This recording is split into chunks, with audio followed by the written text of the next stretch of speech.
just for context, I spent my last few years really studying the interview clips of, and basically the interview of highly successful people, including multimillionaires and industry founders just like Steve Jobs. Now, most of my time, actually all of my time, I did this thing alone, and today I'm taking you along with me in this journey of studying and dissecting the interviews. Now, what I mean by dissecting is to really read in between the lines, not just what they're saying, but really dive deep into the psychology of it, how they're saying things, and what is the mindset of that elite class person. In this case, it is the greatest of all time, Steve Jobs.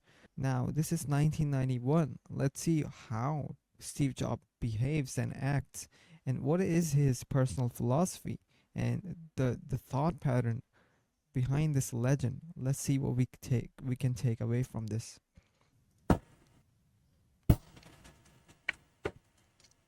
Yeah, interesting. You mentioned Dell. We're interviewing Michael tomorrow. Good. One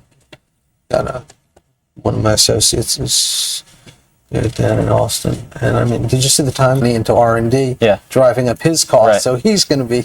They're going to be nipping at his heels. All right. So tell me when you're ready and I can finish. Yeah, we're ready. Yeah. The whole premise for Apple's existence is to come up with better products, highly differentiated, better products, that then the third-party software developers can develop new and exciting and different applications on that they can't develop on other types of personal computers. And if Apple gives that away by giving away their future system software, then I'm not sure that the market needs Apple. So my whole question in this is, what is Apple's differentiation if this is successful? And if it's not successful, what is Apple's innovation which is going to propel it through the 90s like Macintosh did through the 80s? I'm not sure. I'm sure that there are a bunch of bright people there, and I'm sure they have some good ideas. They stopped sending me their management reports a while ago, so. Well, Now notice how passionate he is about everything related to Apple. And he's also cheeky about it. It's almost like he's taking the control over this interview and over the entire room. It's like he's sitting there, but he's controlling the entire dynamic of the room. I don't know if you can feel it, but I can really see it. And as a disclaimer, I can really see things. I have this genius intellect that God himself has given me, that I can see things in between the lines that most people really ignore. we've already covered some of the things that we can do with PCs today that we didn't do. But if we were to look ahead, what do you think that we're going to be doing with personal computers? And I mean, from that, your machines here are somewhere between a workstation and a personal computer. What do you think that we'll be able to do with? Okay, notice one thing. I've noticed this pattern with so many of these high-class multimillionaires. They listen with intent, and they have this piercing gaze and this piercing demeanor whenever they're listening to somebody speak. And whatever question is given to them, even if it's 3 minutes long, their ability to process it and then come up with an answer right away really distinguishes from the average people. This is why he's not only an innovator but also the greatest presenter, one of the greatest presenter of all times. And I can assure you that he's gonna come up with the answer in an instant. Let's see what he does. He's processing whatever the interviewer is giving him. This field called personal computing, where you are in control, Sure. that we can't do today. Okay, notice he's already came up with the answer. He's already made up what he's gonna answer. Now let's hear what he has to say. Well, what's happening right now with our industry is it's bifurcating.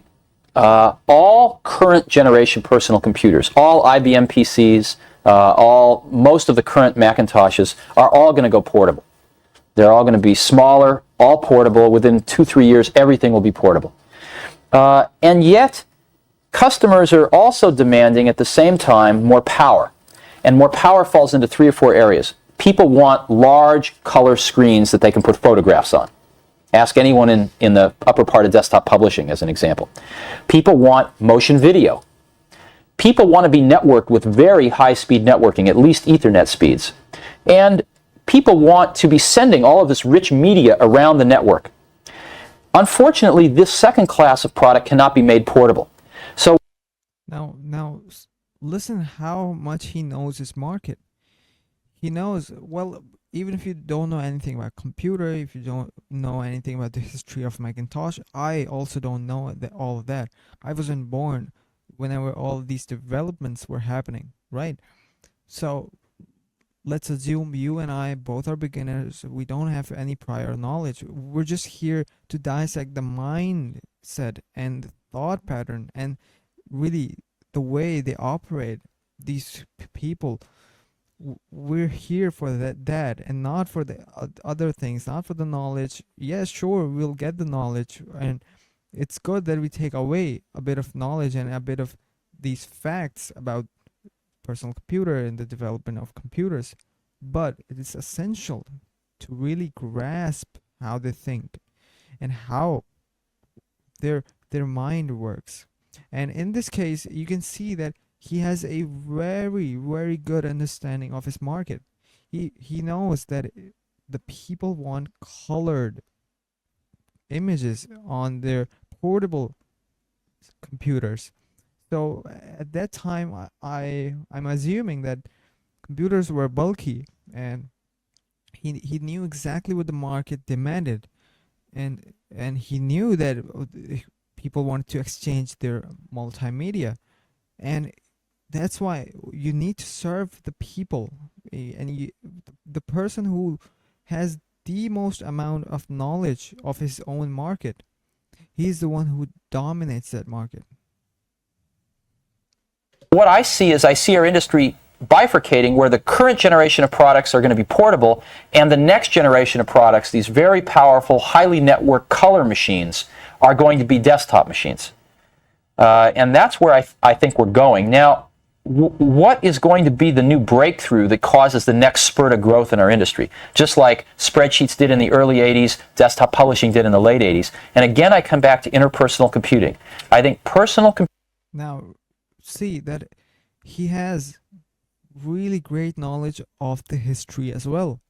Now, whatever field you're in, you need to study the people, the greatest of the greatest people, and the greatest of the innovations that are present in your field, so that you can get an idea of what is about to happen in the future.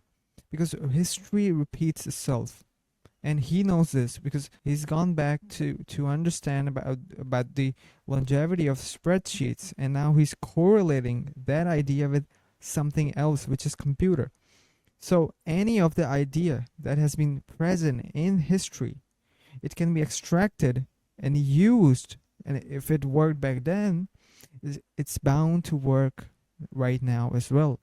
And this is the same principle he uses in order to innovate his computers. Now let's see how he thinks he'll innovate these computers. Computing, which we mastered in the 80s. Its mission was to improve individual productivity and at best creativity.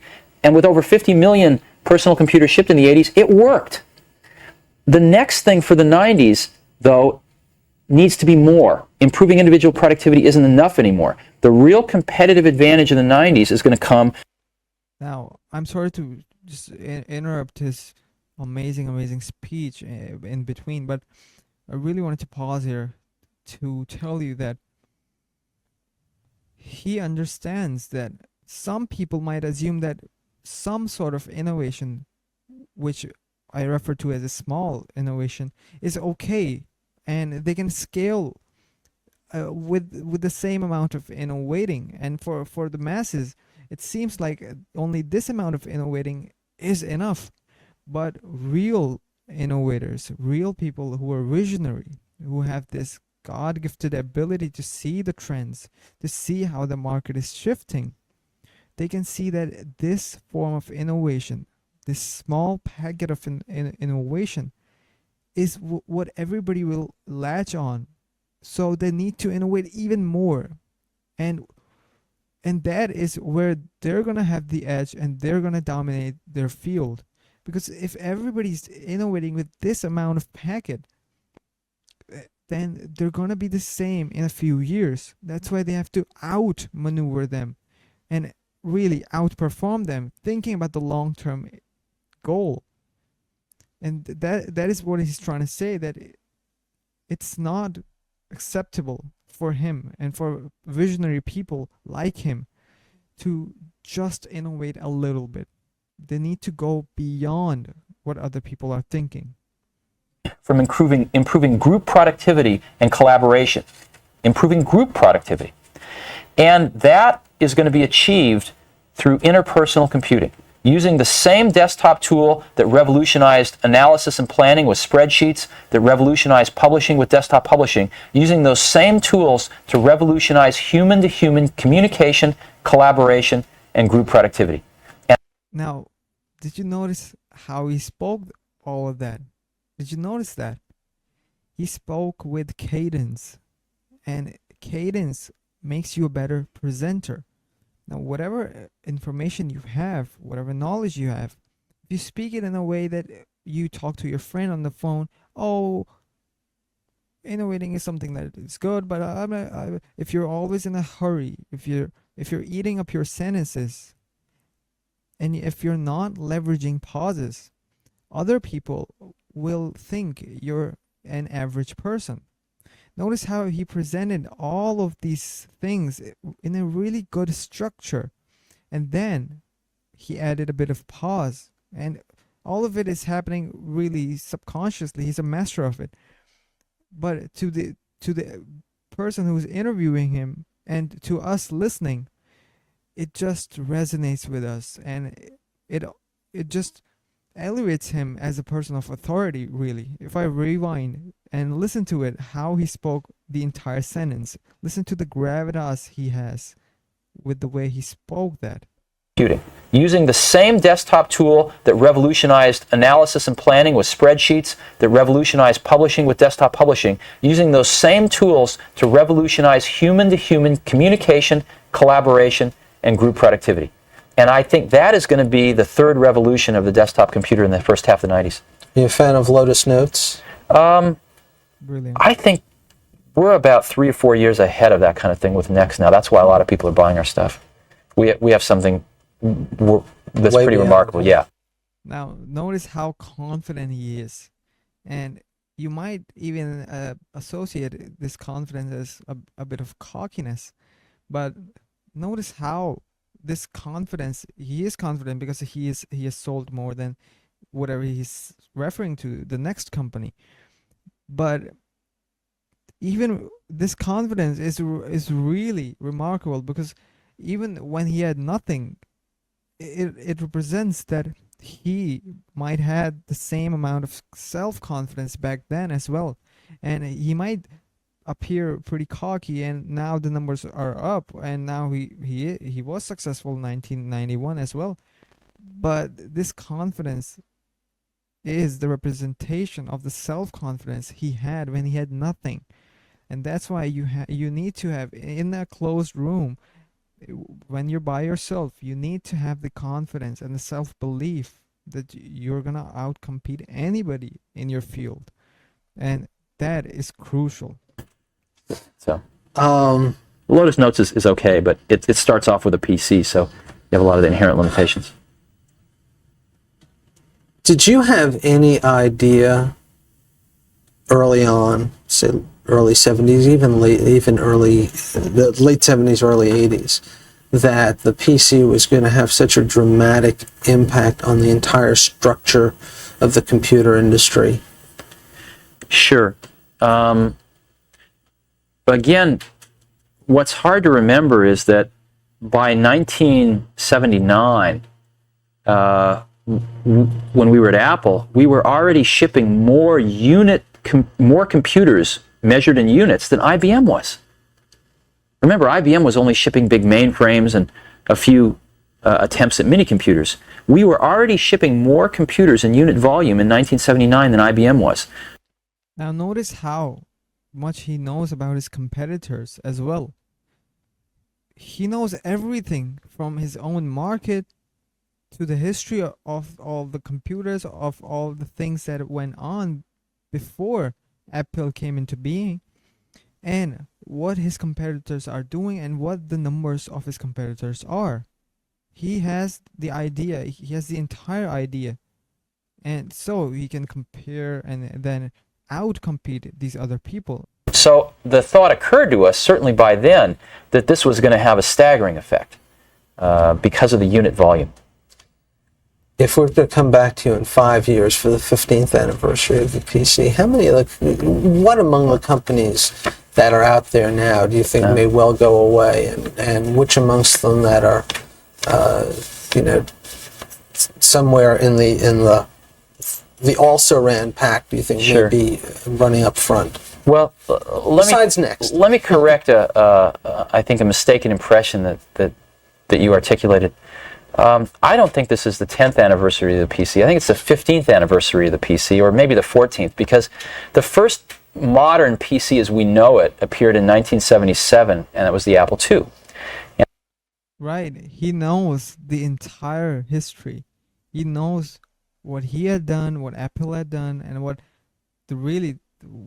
the history of computers and what the people before him had done. He knows more than the average person. He knows even more, I would say, than his competitors. And the Apple II sold 5 or 6 million units until it was retired.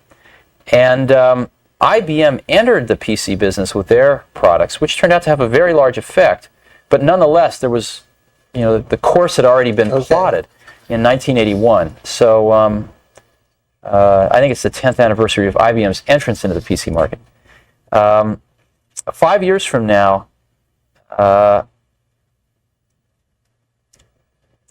me answer a broader question than that, and I'll come back to that one. Okay.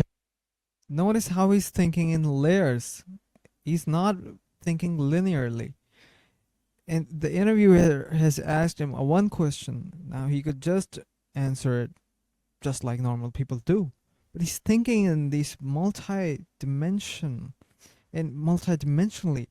Now he'll say whatever he intends to say and not resort to the frame of the interviewer who is expecting something out from him. The risk of wasting some of your videotape. It's all right. The tape is cheap. He also has awareness levels. There's a constant tension in our industry between standards and innovation. And I think it's a healthy tension. Standards are very good because they give everybody a baseline. They give everybody a low-cost economic vehicle. But left to themselves, people that usually are the standard bearers don't have any incentive to move forward. And ultimately, customers lose. And that's the role of the companies that innovate. Companies that innovate use as many of the standards as they can, but then leap up from them and try to provide new opportunities through innovation, with a certain amount of risk associated because they're not part of the standard. This is pretty good, and he's just giving us a golden nugget. We don't even have to dissect anything. He's just presenting us with this crucial information. He said that any industry, and you could take it for your business as well. He said any industry, first you need to have a standard. You need to follow a standard. That's why whenever you start something, you start by not reinventing the wheel. You use the concepts that other people have used and they're working for other people. So you can also kind of copy the steps and the concepts firstly, and then once you've have this baseline and once you're following a lot of these standards, only then you can innovate. And then there comes a point where you need to take the risk, and you need to make that leap of faith, really, that will propel you to the next step of your entrepreneurship. This is pretty crucial. Most people avoid it at all. They scale to a point where everything seems pretty good, everything's going pretty smoothly, the numbers are consistently good. I won't say growing, but good. But then it, they hit a plateau, and the only way to really escape that level is to really level up, and that comes from innovation. And you should watch my video on innovating, where I dissected step by step how you can innovate, no matter what your business is. And some of them succeed very wildly. Macintosh, as an example, was a real step. It was a real revolution versus just an evolution. As where most of the things in the PC world have been evolutionary. 286 to 386 to 486. Excuse me. Sometimes. And it's Now he's given a great golden nugget in form of his sneeze. this tension between the evolution and the revolution that I think keeps our industry moving forward. We've seen 7 years after Macintosh. I really expected him to just spit a bar or just spit knowledge when he opened his mouth really widely, but it ended up in a sneeze. Well, that was really random. Finally the IBM world is getting some of the graphical user interface that was available in 1984 with the Macintosh. So this evolution-revolution tension, I think, is extremely important to keep on going in the future. And the revolutionaries that manage to establish a critical mass, get up to a certain size before the evolutionary people catch up, they survive and prosper. Those that don't get absorbed into the evolutionary path. And with that, absorb a certain size before the But I need to hear it again. evolutionary people. Areas that manage to establish a critical mass, get up to a certain size before the evolutionary people catch up, they survive and prosper. Those that don't get absorbed into the evolutionary people catch up, they survive and prosper. Those that don't get absorbed into the evolutionary path. And with that perspective, when I look at what is happening now, unfortunately, I see a lot more status quo in the next 5 years than I see real evolution. I don't see much coming from things like the Apple-IBM relationship. This is another pretty key knowledge that he's spitted. See, most of the people, even the most successful entrepreneurs, they tend to resort to this plague, and I call this a plague, called status quo. It's like they're worshiping their self-image and worshiping their status, that or the perception of their status, which ends up costing them a lot of money, because they end up making all of these decisions that really cater to that perception of their status and not to the growth of their business. And one of the common example is when companies really they tend to put up this act, and they put up this extravagant lifestyle and for their investors, and they put up all these fancy logos, all the fancy stuff inside of their company, and their aim is to just impress the investors, and it gives a perception that the company is doing pretty good. But when the numbers are in front of the investors, and the investors, all they care about are the numbers of the company, they don't care about the impression, the all the act that you're putting up. All they care about is the numbers. So focus on growing the company instead of focusing on the lifestyle, focusing on all of these random bullshit that doesn't take your company far away, that only serves to your perception of the status quo. And many people, so many people in this day and age, especially with the rise of social media, especially with Instagram, where people are projecting all their lives and all their fake lives and putting up their act, when in reality the numbers are not even up. That's why whenever you're given a decision to put up an act, to to raise your perceived value instead of your real value, always choose the latter. That is going to give you really, really good dividends in the long run. I see more of the same coming from Apple over the next 5 years. I see more of the same coming from IBM in small evolutionary steps, 286s to 386s to 486s to 586s, but nothing really different. Spreadsheets will run a little faster, but nothing really different. I see, System 7, System 8, System 9 coming from Apple, but fundamentally, nothing really different. And I wish I saw more. But I think it's going to be up to some of the other companies like Next and others to provide that.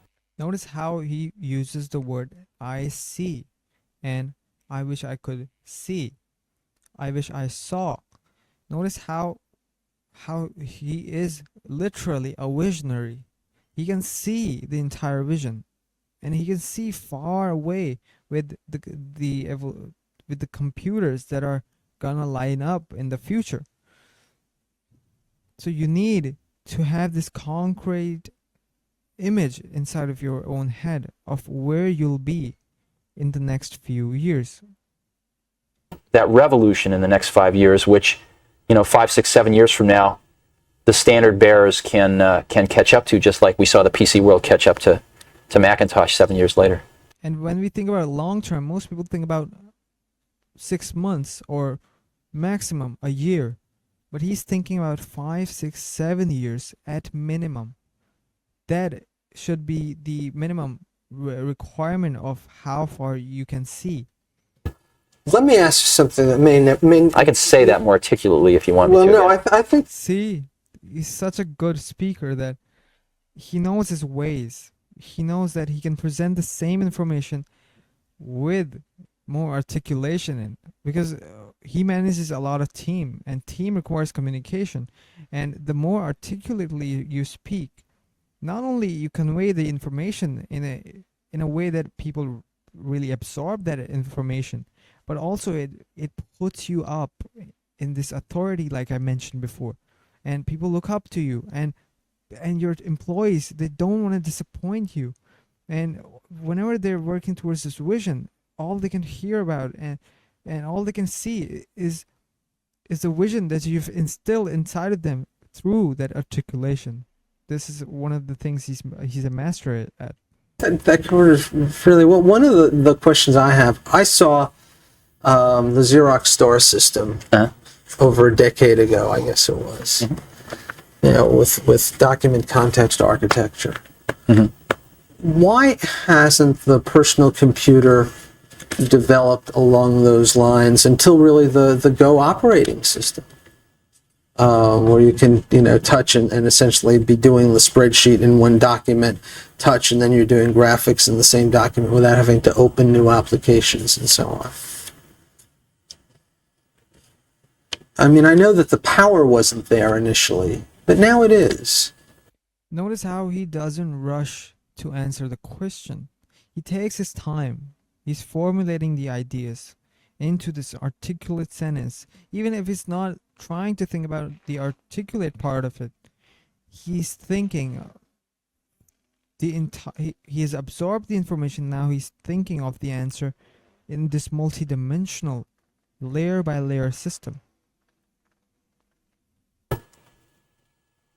Well, I guess I take exception to a lot of your contentions. The Star didn't actually do that quite. The Star actually opened separate applications. The industry's wrestling right now with compound document architecture. And Go made a sort of very simple attempt at it, but unfortunately one that I think will not be robust enough for real life use. And it's a very difficult problem. It's actually more of a user interface problem, I think, than anything else. It's very difficult because, as an example, when you use a spreadsheet, there's a lot of paraphernalia that goes with the spreadsheet. Maybe a little bar so you can type in things and a few buttons. And when you use a drawing program, maybe there's a palette of things that sometimes is even glued right onto the document. So how do you handle the context switches from a user interface point of view when you move around through these various sort of objects in your document? Nobody's yet figured that out. The underpinning technology It's very easy to hack up now and give a demo of, but to really do it right, you'll see some things next year. So I think, and Star also didn't really solve the general problem.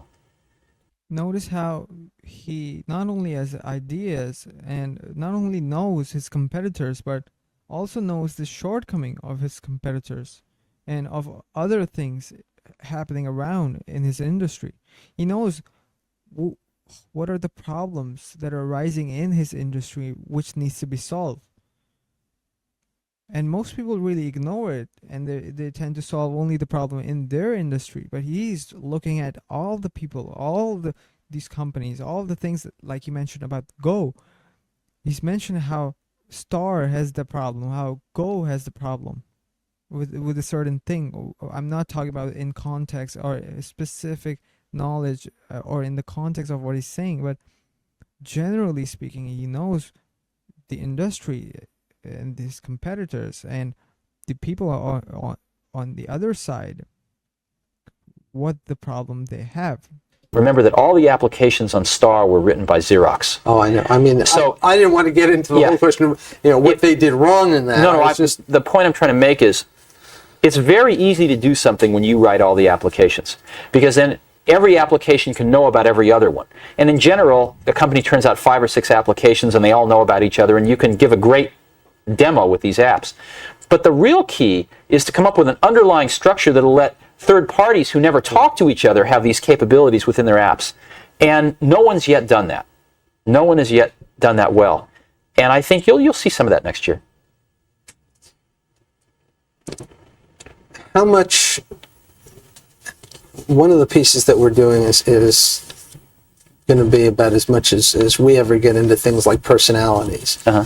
So let me just ask you, looking back from the day that you guys came up with the notion for Apple One, how much has your life changed, and how has it changed? Yeah, well, for me, that's a really big subject because my whole adult life has been spent building personal computers. We started Apple when I was, 20 years old, and I'm now an old man of the industry at 36. So I've been doing this for about 16 years, and it's been my whole adult life. So the history of my vocation and my avocations and my growing up are all the same, and it's very hard to separate one from the other. Notice how he is obsessively spent almost his entire youth serving his company, and this obsession is what propelled him forward and made him so successful. He's dedicated 16 years up until this point to his craft. And most of the entrepreneurs who are up and coming, who are rising entrepreneurs, who are just at the brink of evolving, they tend to just take. They think about what they can take and how less of a time they can give and how more of the money they can get from their market. But he has dedicated himself, his entirety of his life almost, starting from 20 years of his life, to his craft, which shows his obsession. And then the world gives you all the things that you need. He became a multimillionaire, exceeding $200 million when he was at the age of 25. And that money equates to almost $800 million if we take a look at the inflation and whatnot. So he wasn't really chasing money. He was chasing the obsession. He was tirelessly wanted to innovate, and that is what made him successful. All right. You see what I'm getting at? I see what you're getting at. Is there anything that we haven't touched on in the course of running through all this stuff that you'd like to get to, either in terms of the narrow issues or the broad brushstrokes? Well, I think there's two interesting issues that you could touch upon. One is, of course, the American versus Japanese issue, and the second is that our our industry, some people think our industry is very mature.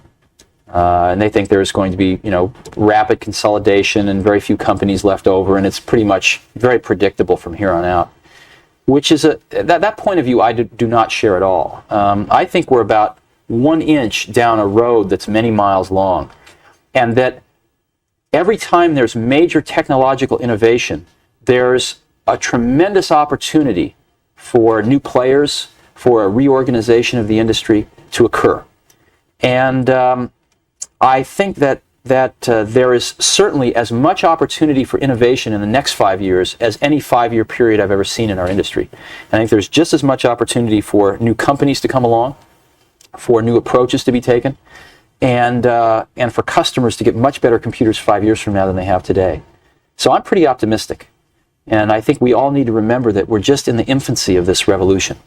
And it will continue to occur throughout our lifetimes. And I hope, and I work with a group of people that all work very hard to make sure that the rate of innovation doesn't slow down, and that most of that innovation continues to come out of the United States of America.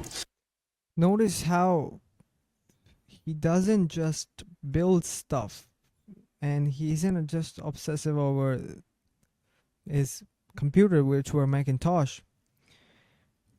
Notice how his obsession is with innovating. And he knows the power of innovation more than anything. And that's why whenever you look up Steve Jobs, he comes as a co-founder of Apple, but also as an innovator. And this guy, I would say he's the pinnacle of innovating. And really, this guy has changed the entire world. Whenever we think of Steve Jobs, we think of iPhone. And you can see right here in 1991, he predicts that it's something that big innovations can be made, and there is opportunity that is coming in the next years, and he was right about it. And he also capitalized on that opportunity as well, because he can see the big picture. You see, earlier I told you that he was thinking far away in the future, in 5, 6, 7 years, but even that isn't long term for him. That might be even short term for him. And what long term is for him is 20, 30, 40 years from now on. And he can see the big picture. And he can really instill the same big picture and the vision with his team members as well. He mentioned how his team is working on this big vision. And most of the entrepreneurs, they mess up with it, because earlier in their lives, at the earlier stage of entrepreneurship, the entrepreneur himself wants the money, and he can't really communicate with the team and instill the sense of working towards a bigger vision and working towards something that is bigger than our own selves. When there isn't any big vision, when all you need to do is buy a Ferrari for your own self, how can you instill the same amount of vision within your team members? You need to just use something else instead, and it doesn't go well. This is the pattern I've seen so many other elites use as well, and including Steve Jobs. They work for a big vision. Now, his vision might be to innovate more than anybody else, to be the biggest innovator. And his team understood all of that, and they worked really hard, like you mentioned. All right, you have a take on the U.S.-Japanese thing? Well, yeah, I do. As we look at the types of computers we're building today and project in the next few years, a disturbing fact is that even though most of the computers are assembled here in the United States, a significantly large number of the dollars that one pays for the components of those computers, to build those computers, flows overseas. The most expensive part of many computers is the display, whether it be a color cathode ray tube or whether it be a flat panel display. And almost all of those dollars flow to Japan. One of the second most expensive component in most computers is the dynamic memory. And again, most of those dollars flow to Japan. The third most expensive component is the hard disk drives. And most of those dollars flow to U.S. companies, even though the disk drives are mostly built in Singapore. And one of the things I think we need to keep our eye on the ball of is to manage those most expensive components back to America. And I think that that's going to take some real effort, especially in the display and the DRAM area. Look at the genius he has put in his speech right now. He understands that he could be benefiting, or by he referred to as the US, could be benefiting more if everything was made in the US and they didn't have to rely on this third party stuff, which he refers to as Japan in this case. And he's really elaborated this genius thing that we see mostly the ecom leaders and the most successful ecom business people have, is that they go to China, they own their own factories in China, and then they have the ownership of fulfillment. And it was crucial for them because they need to rely on, previously they needed to rely on, and I know I'm diving into this ecom, but any other business owner can learn from this as well. So these ecom stores and these ecom store owners, all they had to do was just drop ship from China. So they were losing on profit margins. When we compare the ecom market, so many people are doing the same stuff. Everybody is using drop shipping. They're using ads. They're sourcing from China and they're selling to the US. Now, when everybody's doing the same thing, where is the innovation? So the innovating part comes in. The innovators, they went to China, and when they hit that revenue ceiling where they can't scale anymore, they had the cash flow, they had the money, so they went to China, they acquired the factory, and now they had the ownership of fulfillment. Now the part or the profit margin that China used to take, now they can accumulate the same margins. And even the other companies who drop ship, now they can outsource from them. So basically they own the factory, so they not only have their own production of their own items that they can deliver to the US, but other people who are drop shipping in the US can also benefit from these new innovating geniuses who have acquired the factories in China. This is what he's trying to say, that Japan had a bit of profit margin because they made these screens and whatnot. And he wishes that if there was a way that US also made these screens so they didn't have to rely on Japan. And what he's trying to say is that he wanted to make the screens himself, and he wanted to be the sole the market leader in that as well, so that he doesn't have to rely on these other people. Or at least he wanted US to have these factories and these places where they could just produce all this stuff. And the traveling, it takes time and it costs money. Traveling from US to Japan, it's long distance, so the delivery of the products, the shipping, it will cost more. And within the US, it won't cost as much.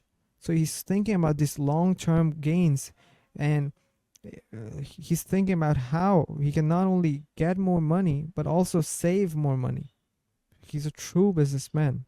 It's going to take some effort because those are capital-intensive products. The factories to build the displays or DRAM are now costing $500 million to $1 billion a piece. And the engineering required is also something that one doesn't build up overnight.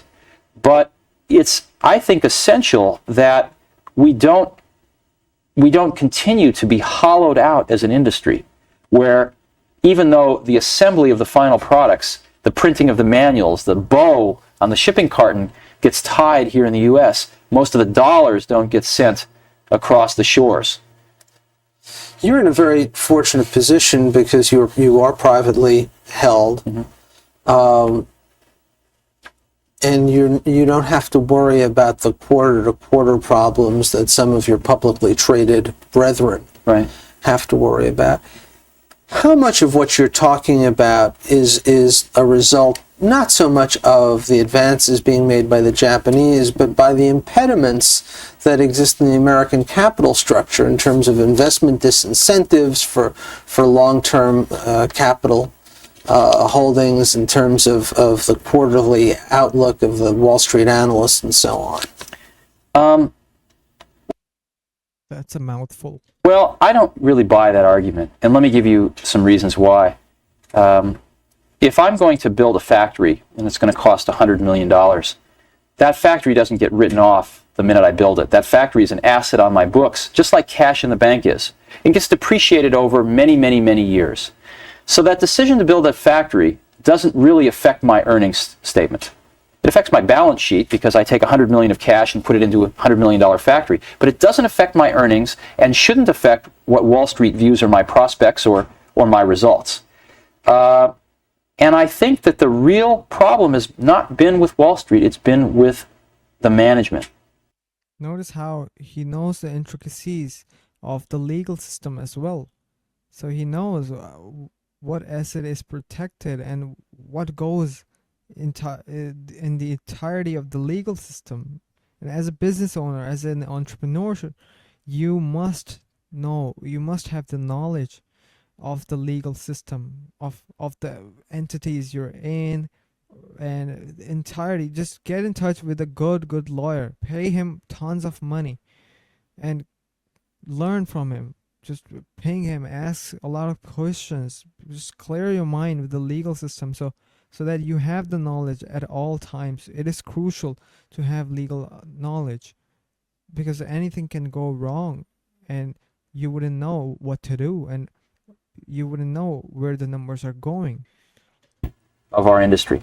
It's been with people not being willing to take responsibility for the underlying component technologies and thinking that we could give that responsibility to others and survive in just as successful of a fashion, which is not true. Industry after industry has shown us that that's not true. So we have to have more accountability for our raw technology. Again, he said industry after industry has shown us he has a grip. He has a strong grip over the history, over the history of his industry.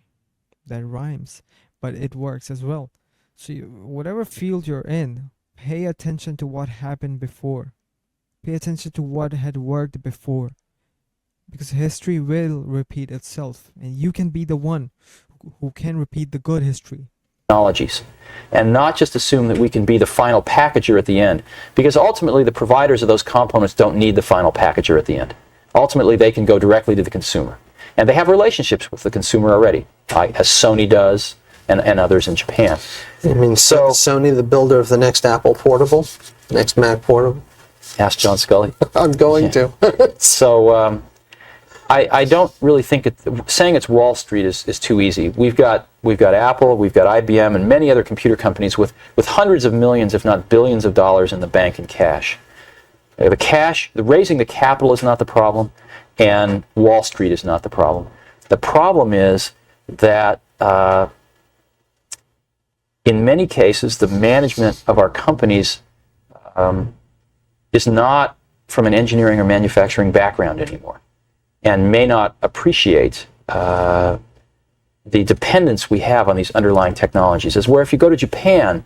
See, he sees what an average person doesn't see. People are quick to jump on conclusions. Oh, it's Wall Street's fault. Oh, it's Apple's fault. But he understands that not having the strong grip on the manufacturing side, just like I've given you the example of how those e-commerce geniuses have acquired factories in China, he understands that he also needs to have this strong grip in manufacturing. That is what is holding them back at that point. And I'm sure he has made efforts to fix that after this interview, after years after this interview, because it is something that has been going in his mind for a long time, and he knows he could benefit a lot from keeping the manufacturing at his own hands. People running these companies are engineers or they're from the manufacturing backgrounds, and they very much appreciate. Is that why U.S. memories failed? I don't know. I don't know. Notice how he didn't resort to giving any answers that would lead him to any controversy. About U.S. memories. That was the Yeah, I know. Yeah. All right. I think that pretty much. You know, controversies is all this drama. People say that negative publicity is still publicity, but these CEOs, all these multimillionaires, they know that they need to have the peace of mind, and so they detach themselves from any controversy or from any drama as much as they can. Sure, there are problems that happen to these people, and they do attach themselves involuntarily to drama and controversies, but they try their hardest to avoid all of that so that they can have just a clarity of mind, just a peace of mind, the clarity of thought, so that they can spend their time and energy innovating instead of focusing on the bullshit that other normal people do. Covers. Thanks. Yeah, didn't like. Okay. And now I'm going to ask you to just sort of stay still and listen to me for half a second so that Charlie can make television out of this, which, for a nice little cutaway shot. Okay, so the interview has ended. All of this is behind the scenes footage. So Steve Jobs, really a genius, and you can see how his mind worked. Well, he isn't with us anymore, but in this 20-minute interview, there is so much to learn from this guy, and you can learn so much more from really diving into these interviews of CEOs, of founders, of industry leaders, of basically multimillionaires. And I'm giving away my own formula that I personally use to study these people, and I dissect them. And even I was with you guys studying this right now, but I would really rewind so many times, repeatedly, at so many instances, that the average person would just creep out, get annoyed. I remember I was doing it with my mother, and I was showing her something, but I rewinded the clip multiple times, and she looked at me and she was like, "Okay, you're memorizing it," and she just made fun out of me, and it became this sarcastic remark in my house that I tend to memorize these interviews. I tend to memorize these CEOs, and it's fascinating to me. But that is how I learn, and that is how I get the most out of these interviews. And while I'm still giving away all of this, I have still made this entire channel, really compiling the knowledge that I'd gained in my past few years with the help of these interviews. And I've really dissected all this knowledge and put them in separate videos, and that is the premise of my channel. So you can learn so much from my own channel, but I still recommend you to go and do the research and study the hour-long interviews of your favorite CEOs first, and then the CEOs of other industries, so you have this broad idea to how to grow and scale your own business, no matter what your business is. And if you want me to help you with the principles that these elites and these CEOs use, I can personally mentor you, because I've seen so many of these interviews that at the back of my mind has started to run like them. And any problem I face, the solution comes from the depth of my heart and with all the knowledge that I have, which resonates with the thought pattern of these elites, and I can help you exactly with that knowledge. So you can book a call with me. But even if you don't want to do that, I still recommend you study these interviews by your own self.